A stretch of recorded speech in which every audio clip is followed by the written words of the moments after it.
vous venez de vous faire hacker comme une grosse merde. Qu'est-ce que c'est que ce bordel? Mon premier n'est pas très propre.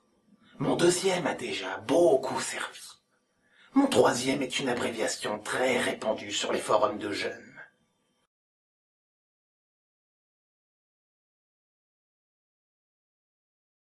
Oh misère.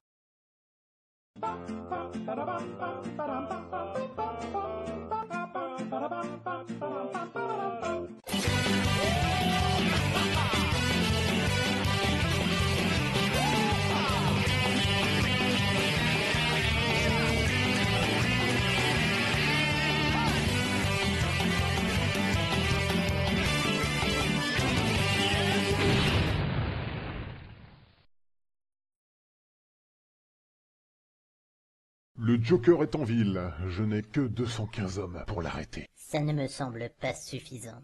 Oui, il faut immédiatement prévenir Batman. Mais monsieur, il fait jour.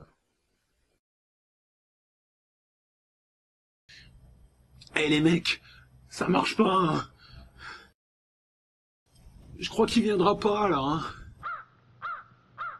La page Wikipédia disait donc vrai. Pour une raison qu'on n'arrive pas encore trop à expliquer aujourd'hui, Batman fut l'un des premiers super-héros à avoir droit à un traitement digne de son statut en dehors des comics. Le pire est que contrairement à pas mal de ses collègues, il ne s'agit que d'un con d'être humain déguisé en une espèce de bestiole pas spécialement répugnante ni même effrayante. Le super-héros fascine notamment car il est inaccessible. En y regardant de plus près, soit le super-héros vient d'une autre planète, ce qui ne manque pas de faire rêver une grande partie des fans, soit il est plein aux as, ce qui lui permet de faire dans la mégalomanie complètement assumée et de justifier des conneries monumentales dans ce qui lui arrive au quotidien. Batman, en fait, c'est Bruce Wayne, un mec tellement pété de thunes qu'il peut se construire une cave high-tech sous son château, sans qu'un seul des ouvriers qui y aient travaillé se pose la question de l'utilité du bordel. Non, parce qu'une piste de décollage, plus un garage pour une bagnole pareille, plus un laboratoire secret, plus un PC que même la NASA n'en a pas des comme ça, plus un bat micro-ondes, ça n'a choqué personne. Bon, à la rigueur.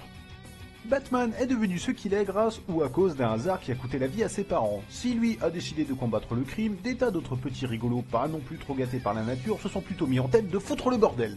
Soulagement pour l'humanité, ce ramassis de trous du cul reste globalement toujours concentré au même endroit.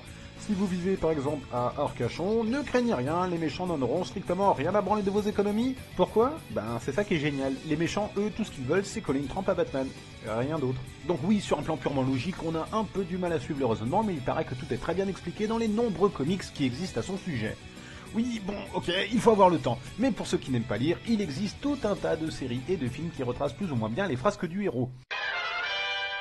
Ceux qui sont nés autour des années 1980 ne peuvent que se rappeler avec nostalgie de la série très stylée qui faisait un malheur sur nos écrans. Certes, aujourd'hui, le héros, sa grosse bedaine et sa façon hilarante de se pencher en avant sur un décor plat pour faire croire qu'il monte un building à la force de ses petits bras ont pris un gros coup de vieux, mais à l'époque, punaise, ça en jetait quand même. C'est avec son entrée en fanfare au cinéma que le Gugus en a également profité pour vraiment percer dans le monde du jeu vidéo. Et là où tout plein de super-héros se sont magistralement plantés, Batman, lui, de façon pratiquement immédiate, a su marquer les esprits. Que ce soit avec la version Amiga qui restait très fidèle au film avec la partie spectaculaire dans le Batavion ou le final mémorable au sommet de la cathédrale, ou que ce soit avec la version NES qui n'avait strictement plus rien à voir avec le film mais qui trouait le derge tellement elle était réussie, le héros gardait sa prestance et le contrôler était un réel plaisir. Second film, second succès. La version NES, toujours aussi soignée, n'avait pourtant plus rien à voir avec l'esprit du personnage, et les joueurs qui ont eu le malheur de les essayer pourront vous dire à quel point les adaptations du film sur les autres supports étaient des monstres au niveau de la difficulté.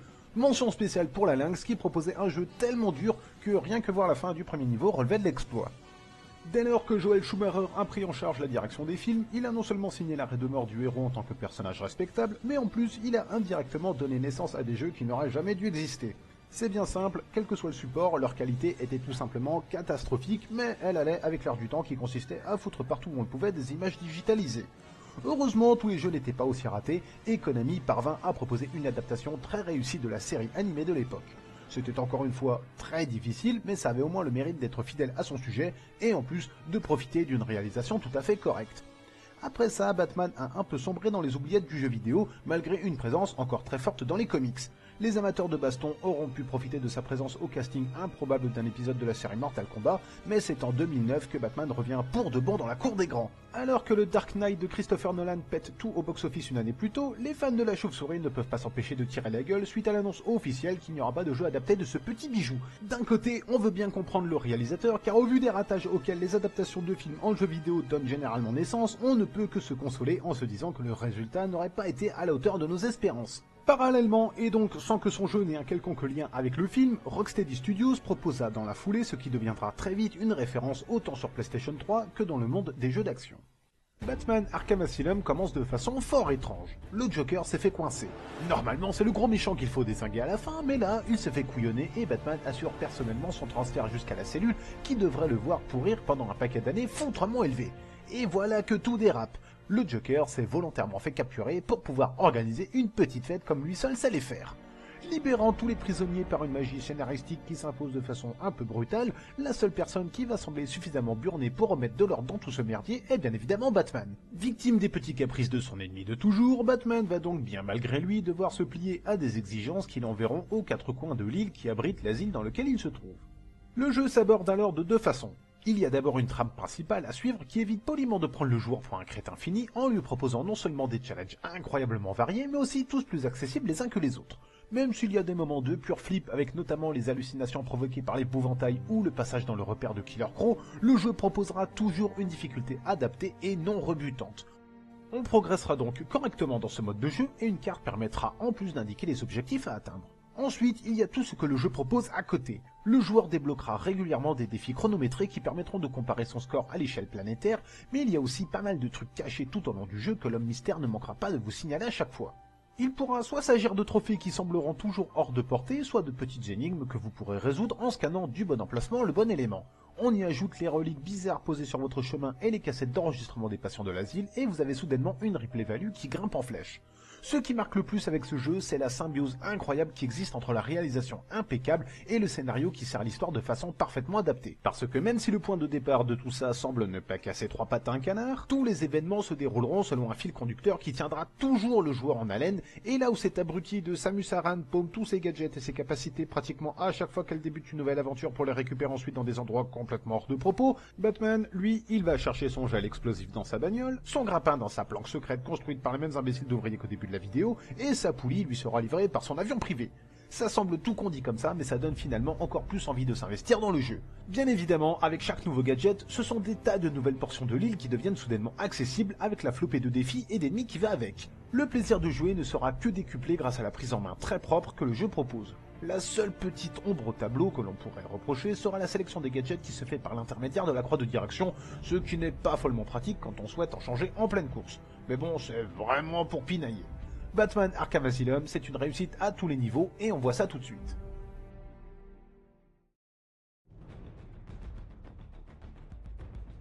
Techniquement, le jeu est une réussite. L'ambiance graphique a été soignée à l'extrême avec des décors nombreux et détaillés qui changeront même en cours de partie.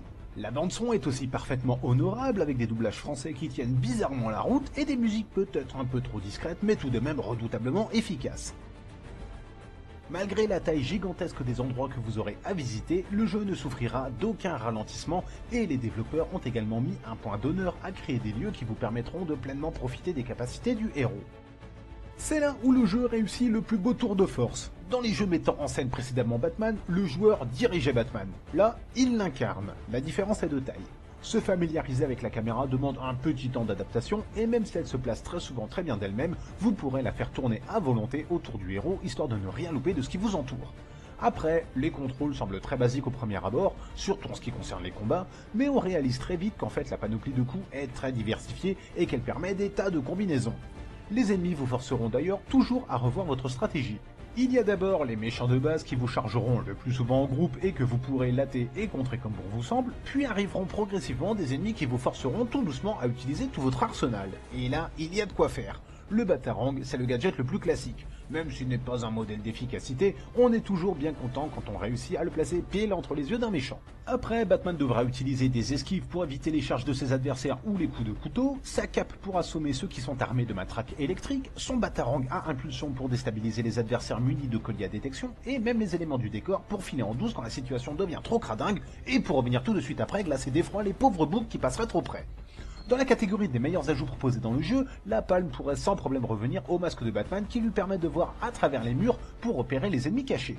Son utilité ne s'arrête pas là puisque à plusieurs reprises, vous devrez vous en servir pour suivre des traces olfactives comme la laine de poney d'un garde corrompu ou pour pister un docteur grâce aux empreintes qu'il aura laissées partout sur son passage. Comme si ça ne suffisait pas, un système de points d'expérience vous permettra de débloquer des améliorations pour votre armure ou pour vos combos et des capacités supplémentaires comme celle particulièrement géniale qui vous permettra de vous suspendre en hauteur pour mieux attraper les ennemis qui passent en dessous. Les combats sont très nerveux et les coups s'enchaînent avec une fluidité spectaculaire. Le joueur prendra alors très vite plaisir à utiliser toutes les techniques apprises avant pour se sortir des situations aussi mal barrées puissent-elles paraître. Le seul reproche que l'on peut éventuellement faire à tout ça est qu'on est très souvent tenté de rester en mode détection et qu'ainsi on ne profite pas pleinement des graphismes magnifiques du jeu. Même si le scénario propose d'explorer les différents points de la carte selon une chronologie particulière, le joueur n'aura néanmoins jamais le sentiment d'avoir affaire à de simples niveaux. On est d'ailleurs plus proche par moment du jeu d'aventure que du jeu d'action, mais ça n'empêche pas de devoir affronter des ennemis emblématiques dans des séquences qui rappelleront forcément les boss de fin de niveau des jeux classiques. Toutefois, avant d'en arriver là, il aura déjà fallu bien faire avancer le scénario. Les rebondissements seront légion et vous devrez parfois vous la jouer en mode super furtif et parfois comme un gros bourrin, quitte à sacrifier votre Batmobile pour vous débarrasser d'un gars un chouïa plus coriace que les autres.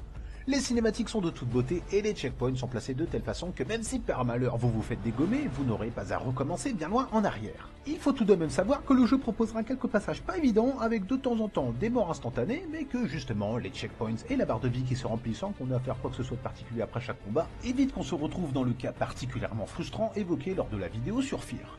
Donc, en s'accrochant un minimum et en utilisant intelligemment l'architecture des pièces et tout l'arsenal mis à votre disposition, vous devriez parvenir à progresser de façon régulière. Ceci étant dit, Killer Crow risque quand même de vous montrer qu'il sait y faire avec les chauves-souris, et il y a aussi l'épouvantail, et Bane. Ouais, face à ces enfoirés, vous serez très certainement souvent amené à voir l'écran de Game Over, donc autant prêter un minimum d'attention aux renseignements fournis ici, ça peut toujours servir.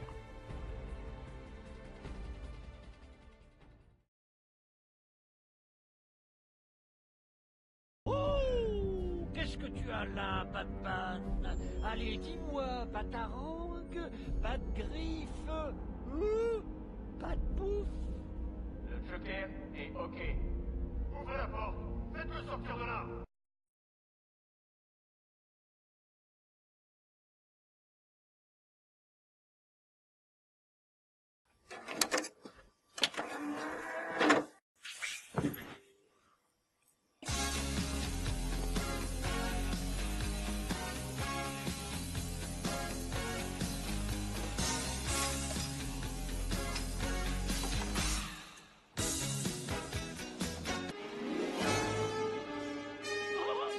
Oh, qu'est-ce que je t'avais dit? 88 miles à l'heure! Oh non! Le déplacement temporel a eu lieu à exactement 1 heure, 20 minutes et 0 secondes! Oh, ça fout tout le truc en l'air, là. L'invité. Et vous ne devez pas vous en approcher. Il faut tout de même savoir qu'en VO, l'acteur qui double le Joker n'est autre que Luke Skywalker, Mark Hamill de son vrai nom, et que si on met en évidence une partie de son nom, Arkham, tada! Voilà, merci pour votre attention. Alors même s'il n'y a pas vraiment de quoi en faire tout un pataquès, dans certaines situations, les ennemis font tout de même preuve d'une absence de jugeote assez déconcertante. Il y a bien évidemment tous ces fameux moments où vous pourrez tranquillement dégommer un garde sans que son petit copain ne vous remarque simplement parce que vous avez fait une attaque silencieuse, et ce loupé occasionnel qui font que quand vous vous pendez à une gargouille, les méchants peuvent passer 3 fois devant vous avant de vous voir. Ça ne le fait pas non plus tout le temps, mais quand ça le fait, finalement ça arrange bien le joueur. Aussi, une critique a été formulée à l'égard de l'affrontement qui vous oppose à Killer Croc. Quand on voit le machin, on se dit que même un camion chargé à la gueule de nitroglycérine n'en viendrait pas à bout, mais c'est sans compter la puissance incomparable du Batarang qui l'enverra à chaque fois bouler sans trop de mal. Bon, là, c'est vraiment pour pinailler. N'empêche que si ce gros glandu de Bruce Wayne mettait plus de thunes dans le système de sécurité de la prison d'Arkham plutôt que dans tous ses jouets, on n'en serait pas là maintenant. Et ouais. Ah mais ça, mon coco, tu l'auras bien cherché, hein. Allez, pour finir, un vrai reproche. À plusieurs occasions, il vous sera demandé de sauver des otages. Qu'ils soient en train de se faire électrocuter ou qu'ils soient perdus dans le vide, un échec de votre part entraînera leur mort et par la même occasion, un game over assez incompréhensible. Il aurait été intéressant de pousser le concept un peu plus loin et de proposer des scénarios alternatifs ou des bonus à débloquer uniquement en cas de réussite. C'est d'autant plus bizarre que dans d'autres cas, on assiste à des exécutions sommaires sans pouvoir faire quoi que ce soit de vraiment utile. Aussi, et toujours sur le plan de la logique pure, certains joueurs ne manqueront pas de se marrer quand Batman passera 3 plombes à essayer d'attraper un trophée ou à résoudre une énigme secondaire, alors que le commissaire Gordon s'est fait enlever, que le Joker répand un poison dans les égouts de la ville et que les plantes d'Ivy écrasent tout sur leur passage. Mais bon, tout n'est finalement qu'une question de priorité. Et on se demande toujours pourquoi Spider-Man ne vient pas lui filer un coup de main.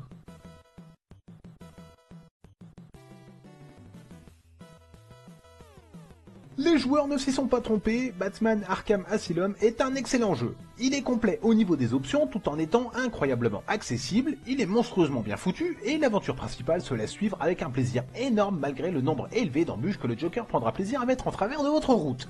Batman Arkham Asylum est le type de jeu qui vous ramène inlassablement devant votre console. Il est tellement prenant qu'on a toujours envie de savoir ce que les développeurs nous ont concocté après chaque étape. Et même une fois qu'on l'a fini, il reste toujours la chasse aux trophées ou les défis en ligne. Il y en a un paquet et les acharnés du scoring se réjouiront quant à la perspective de tous les réussir. En un mot commençant, c'est juste grandiose, mais le vrai mot de la fin revient à Batman lui-même qui a fait le déplacement exprès pour les besoins de la vidéo. Et ouais, salut, c'est moi, c'est Batman. À midi, j'ai mangé une Batavia. Ok. N'empêche, je me demande quel sera le sujet de la prochaine vidéo de Sizefuck. Hein, oh, Alfred, mon pote, comment ça gaze, mec? Hey, jolies lunettes, c'est quelle marque? Des Ray-Ban. Ouais. Ouais.